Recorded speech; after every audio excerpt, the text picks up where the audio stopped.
Dans cet exercice, on définit une relation de la façon suivante. On prend deux nombres complexes z et z' et on dit qu'ils sont en relation si le module de z est égal au module de z'.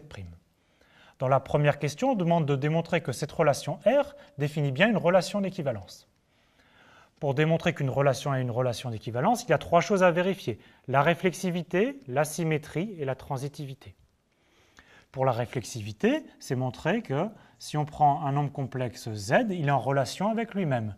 Mais si on prend un nombre complexe z, le module de z est bien sûr égal au module de lui-même, et donc on a bien que z est en relation avec lui-même.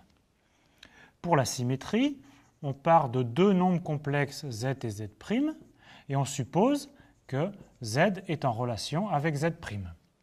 Par définition, ça veut dire quoi? Ça veut dire que le module de z égale au module de z'.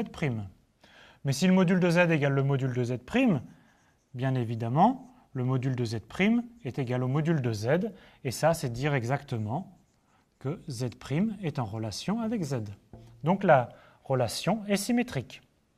Pour la transitivité, on part de trois nombres complexes, z, z' et z seconde, tels que z et z' sont en relation, et z' est en relation avec z seconde.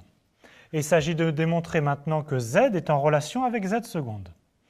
Alors que donne la première relation? Z est en relation avec z', ça signifie exactement que le module de z égale le module de z'.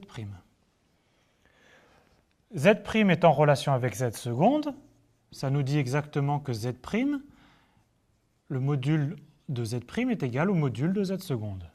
Bien évidemment, maintenant ces trois modules sont égaux, et donc on a le module de z est égal au module de z seconde, et ça, c'est exactement dire que z est en relation avec z seconde.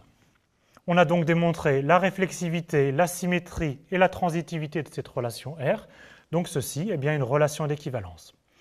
Si vous réfléchissez bien, en fait, on n'a fait que reformuler que l'égalité de deux nombres réels était une relation d'équivalence. On a utilisé que l'égalité était réflexive, l'égalité était symétrique et que ici que l'égalité était transitive.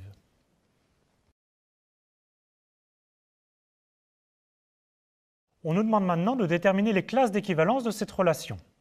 Donc on va fixer un nombre complexe z appartenant à C, et par définition, la classe d'équivalence de z, c'est l'ensemble de tous les nombres complexes z' appartenant à C qui sont en relation avec z, donc tel que z est en relation avec z'.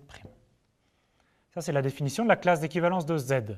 Alors, remplaçons ici par notre définition de la relation R, c'est donc ici l'ensemble des z' appartenant à C, tel que le module de z est égal au module de z'.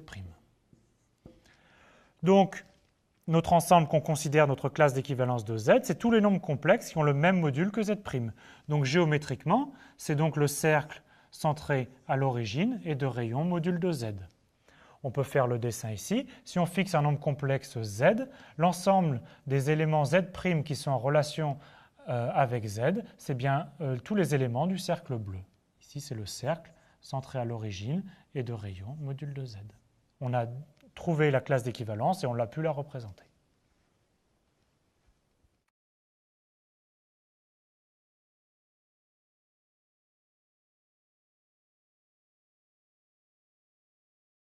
À votre tour de vous entraîner sur l'exemple suivant, on définit la relation R suivante à un couple XY. On dit qu'il est en relation avec le couple X',Y', si et seulement si Y égale Y'. Vous devez faire le même exercice qu'auparavant. Tout d'abord, montrer que la relation R est bien une relation d'équivalence. Et ensuite, pour un couple donné, calculer et représenter la classe d'équivalence.